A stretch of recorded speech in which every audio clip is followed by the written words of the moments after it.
Être dépendant affectif, avoir ce qui s'appelle un attachement anxieux, c'est juste une tannée. Je suis passé par là. La majorité de ma vie, j'ai été dépendant affectif. J'ai eu cet attachement qui était anormal et j'ai réussi à passer au-delà de tout ça. Je sais une chose, et pourquoi je vous parle de moi aujourd'hui, c'est surtout pour vous parler de vous. Je sais que la majorité des gens qui regardent les vidéos de cette chaîne ont ça aussi en commun avec moi. Pas tous, bien évidemment, mais une grande partie. Et peut-être qu'aujourd'hui, tu as cette envie de changer ça. Si ça t'intéresse, je pense qu'à la fin de cette vidéo, tu auras peut-être la possibilité de transformer entièrement ta vie et d'être différent. Retrouver enfin de l'apaisement dans tes relations amoureuses et pas que, relations amicales, professionnelles, etc. On va détailler ça, on va voir d'où ça vient, quelles ont été les conséquences dans ta vie et surtout comment faire pour changer ça de manière le plus rapide possible. Pour rappel, il y a 4 types d'attachement dont on a déjà parlé sur cette chaîne. Il y a ce qui s'appelle l'attachement sécure, c'est l'attachement sain ou équilibré. Une personne sur 2 sur Terre aurait ce type d'attachement. Les petits chanceux à la loterie de la vie sont bien tombés.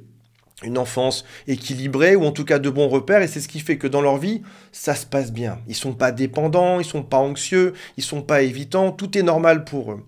Et puis, il y a les gens qui sont dits évitants, c'est l'inverse de notre propre profil. Nous, on est trop dans le besoin de fusion, eux, ils sont dans l'inverse. La relation amoureuse leur fait peur, ils veulent s'en détacher. Ça, c'est à peu près 25% de la population. Il y a ce qui s'appelle l'attachement anxieux ou fusionnel, c'est nous, avec qui on se met en couple, bien évidemment, pas avec les personnes qui sont sécures, on se met en couple avec les évitants. J'ai besoin de fusionner avec toi, j'ai besoin que tu me prouves ton amour, avec qui je mets celle qui m'apportera le moins ça sur Terre, malheureusement. Et puis il y a aussi quelque chose dont on parle moins, qui est beaucoup moins fréquent, c'est attachement désorganisé ou chaotique, des gens qui peuvent aller d'une case à l'autre selon l'heure de la journée, selon la semaine, et ça va être difficile à gérer. On parle de tout ça aujourd'hui. Avant de démarrer, si vous le souhaitez, abonnez-vous à la chaîne. Il y a aussi un quiz qui s'appelle « Quelles sont mes chances de récupérer mon ex ?» et toute mon équipe qui vous attend au téléphone avec un lien qui est juste en dessous. Alors pour commencer, on peut se poser la question de d'où ça vient et pourquoi finalement on se retrouve dépendant affectif. Est-ce que c'est notre cerveau, notre façon d'être, la génétique ou ce qu'on mange? En réalité, c'est qu'on a été élevé dans notre enfance avec la pensée suivante: tu n'es pas suffisant ou tu n'es pas suffisante. Même si les parents ne t'ont pas dit ça, leur comportement a pu te laisser penser à ça. Je te donne plusieurs exemples, il y en a des tonnes.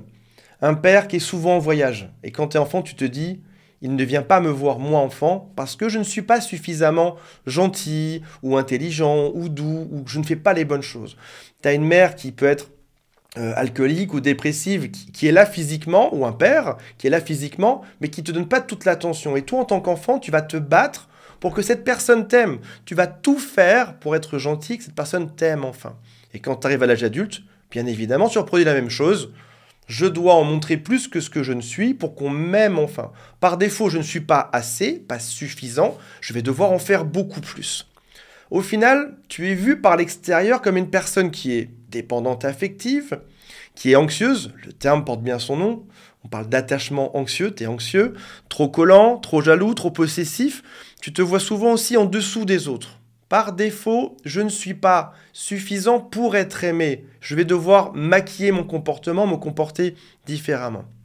Tu peux aussi être toujours en demande de preuve d'amour. Tu as toujours besoin qu'on te rappelle qu'on t'aime, qu'on va rester avec toi toute ta vie, qu'on ne va pas t'abandonner. Et malgré tout ce qu'on te dit, ce ne sera jamais suffisant.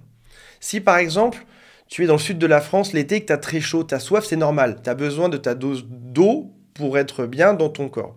Si maintenant tu bois 300 litres d'eau et que tu as toujours soif, c'est qu'il y a un problème. Dépendance affective ou l'attachement anxieux, c'est un peu ça. Quoi qu'on te donne, ce ne sera jamais suffisant pour toi. Tu es aussi souvent incapable d'être seul dans ta vie de tous les jours. Ou alors, tu repères facilement une personne qui est dépendante affective ou attachement anxieux, c'est lorsqu'on est célibataire, quand on subit une rupture, vite, se remettre avec quelqu'un. N'importe qui fera l'affaire. J'ai tellement besoin d'amour que je vais fusionner avec la première personne que je vois. On est aussi incapable de dire non. On pourrait penser que c'est une forme de gentillesse. Pas du tout, c'est juste que si je te dis non, tu peux être fâché et donc me quitter. Donc je n'ose plus dire non de peur d'être quitté. Et donc tu en viens à arriver dans une vie où tu vas dire oui à tout ce qui passe devant toi, même si tu n'as pas forcément envie, parce que la peur d'être quitté sera plus forte que l'envie de dire ce que tu penses réellement. Tu acceptes tout. Tu prends soin bien évidemment de l'autre avant de prendre soin de toi. Bah oui, si je ne prends pas soin de l'autre, il va me quitter. Il a envie de manger des pâtes, je vais lui faire ça ce soir. Il veut manger de la soupe, même si j'aime pas la soupe, je vais faire ça pour lui. Il veut partir en Corse, en Afrique, en Espagne, en Australie, je vais faire ça pour lui parce que ses envies avant les miennes. Jusqu'à en avoir une forme de ressentiment vis-à-vis de lui. Tu t'oublies tellement, tu dis tellement oui à tout, alors que tu veux pas au fond de toi, que tu en viens détester l'autre, alors que c'est toi qui n'as pas su dire non là-dedans. Tu es aussi préoccupé par tes relations amoureuses, tu y penses tout le temps, c'est une forme de rumination qui n'arrête jamais, tu as besoin d'être validé, ce que tu penses par défaut n'a pas d'importance. Il faut que l'autre te dise que tu as raison pour être sûr que tu as vraiment raison. Je pense que quelqu'un qui regarde ça et qui n'est pas attachement anxieux va se dire mais c'est pas possible que ça existe. Et quelqu'un qui est dedans va se dire oui, ça réveille quelque chose chez moi. Quand on te critique, c'est atroce. La personne que tu aimes te critique. Qu'est-ce que ça veut dire ? Elle te critique parce qu'elle peut te quitter un jour. Si elle te critique, c'est que tu n'es pas suffisant. On revient au même mécanisme que depuis le début. La peur excessive d'être abandonné, rejeté. Si jamais ton partenaire s'investit dans une autre relation, avec même des amis ou dans un club de sport, tu te dis ça y est, il m'abandonne. Il y aura d'autres personnes mieux que moi là-bas, il va me quitter et t'en viens à envoyer des SMS en permanence. Ça peut être aussi ce besoin bizarre de fusionner, d'être une seule et même personne et cette recherche de proximité en permanence. Toujours sur l'autre, au sens propre ou au sens figuré. Au final, ça va te bouffer un temps fou du cerveau que tu as dans ta vie, tu ne penses qu'à ça. L'amour est numéro un, même au-delà de tout, de ton travail, de ton propre bien-être, de ta santé, de tout. Je vous donne des phrases qui sont bizarres et que seule une personne qui serait dans cette situation comprendra. Si tu comprends ça, c'est que tu l'es peut-être. J'ai plus besoin qu'il réponde à mon SMS que ce qu'il me respecte. Donc en gros, ton besoin principal, c'est que l'autre te réponde. C'est pas qu'il te respecte, c'est pas qu'il n'y ait pas de problème, non. Ce que tu veux, c'est qu'il te réponde avant tout. Tu peux aussi te dire des phrases comme « Je reste avec cette personne en couple parce que je l'aime, parce que je suis bienveillant, parce que je suis patient. » Mais en réalité, c'est autre chose. C'est « Je vais me mettre en couple avec la mauvaise personne jusqu'à même lui faire des enfants, me marier avec cette personne, même si c'est la mauvaise, parce que ma peur d'être quitté prime sur tout. » Et donc, on va ignorer les problèmes, on va être dans le déni. Non, ça va, je peux tout supporter parce que ma pire peur, c'est qu'on me quitte. Une phrase fréquente dans notre tête, c'est « il fait quoi ? Elle fait quoi ? Il est où en ce moment ?»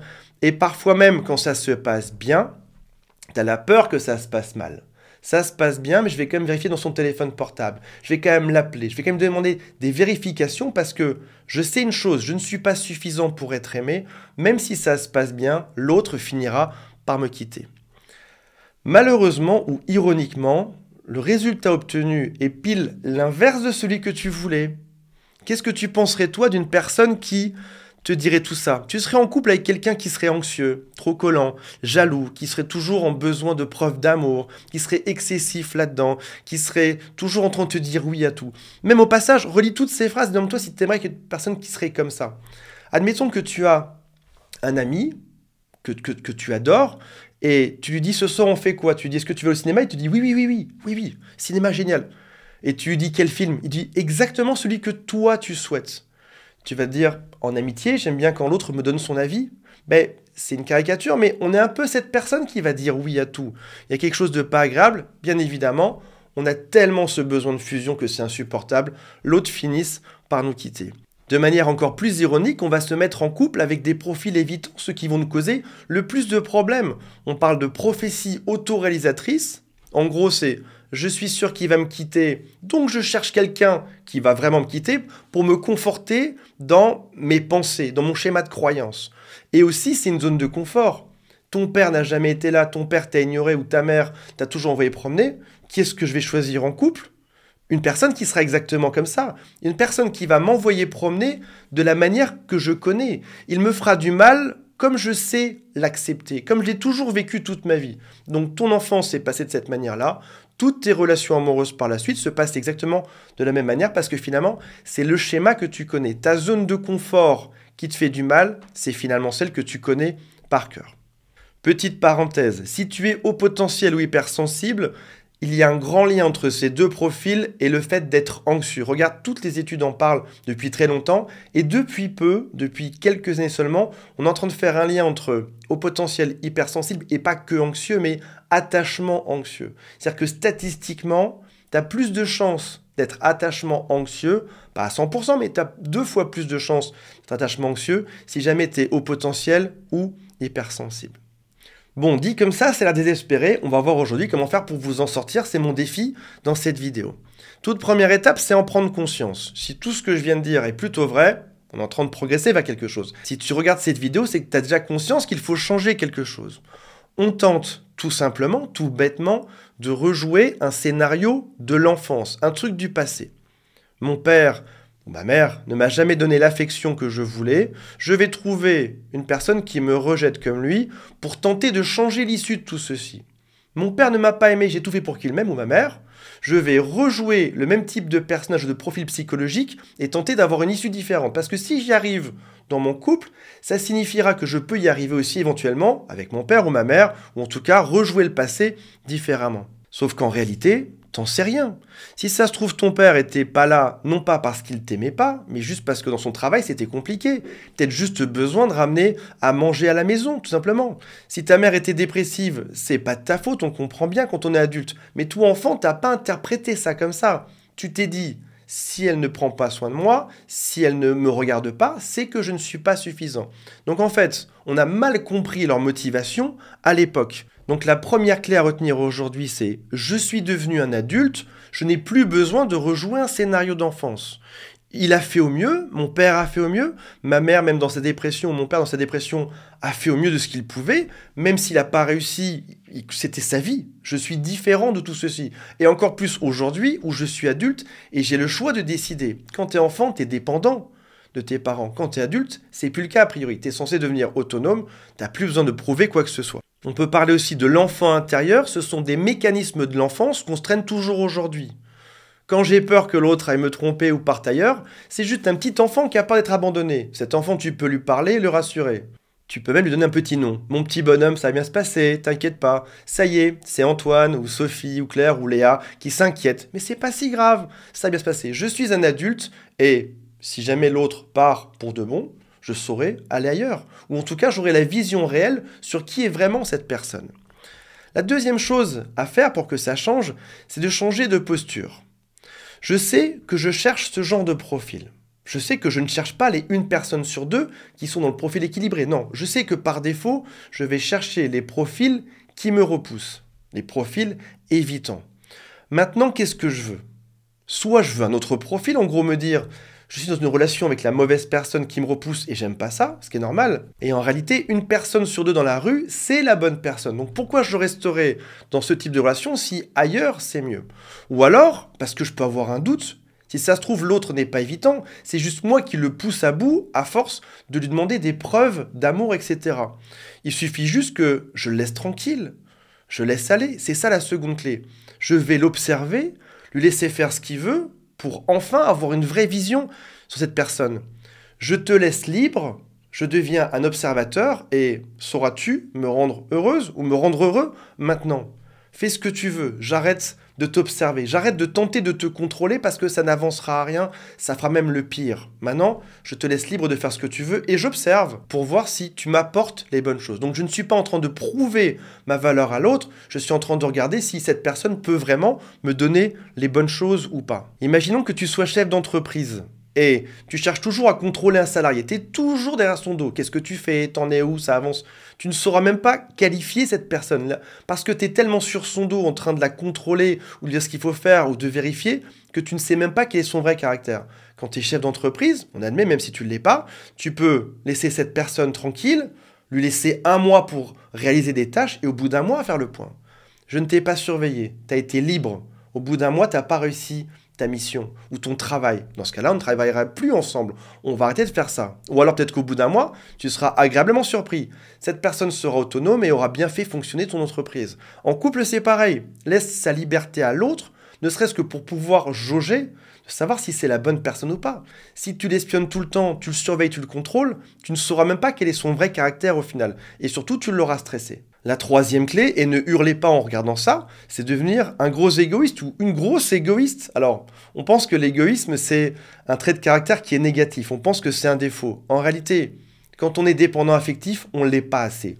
Je dis pas qu'il faut passer d'une extrême à complètement à l'autre, mais peut-être que temporairement, apprendre à le redevenir et l'être un peu trop vous permettra de finir par être au milieu de quelque chose d'intéressant. Quels sont mes goûts? Qu'est-ce que j'aime moi? Un ami passe et il te dit qu'il aime les pizzas ou les tartes ou quelque chose, tu dis non, non, on va faire autre chose. On va faire une soupe comme moi je l'avais prévu. Et la suite du chemin est perturbante parce que tu vas apprendre à devenir ton meilleur ami. Tu es la personne sur Terre qui sait le mieux ce que toi tu aimes. Tu connais tes goûts, ou peut-être que tu les as oubliés temporairement. Il faut réapprendre à découvrir tes goûts. Comment est-ce que tu aimes voyager? Qu'est-ce que tu aimes manger? Quelles sont tes activités? Quels sont les gens que tu aimes bien voir? Réapprends à te mettre au centre de l'équation.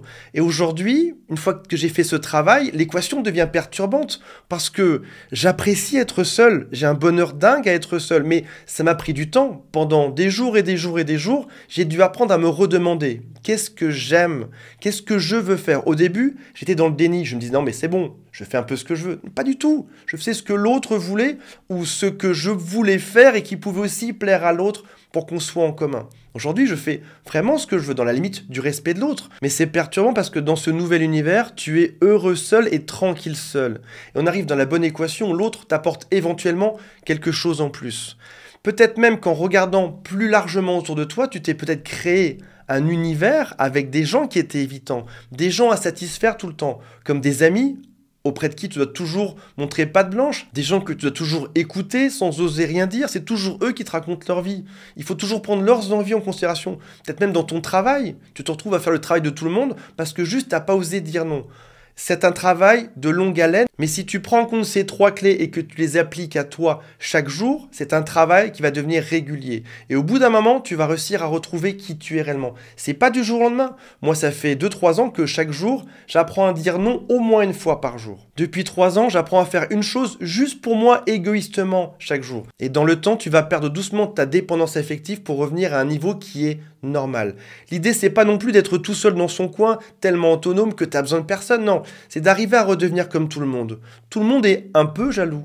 Tout le monde a besoin d'être un peu rassuré, d'un peu de message d'amour, bien évidemment. Mais on n'a pas besoin de zéro, il nous faut une dose normale comme celle de tout le monde. C'est un travail qui est phénoménal et j'ai hâte de lire vos commentaires pour savoir ce que vous en pensez. Salut à tous, bye.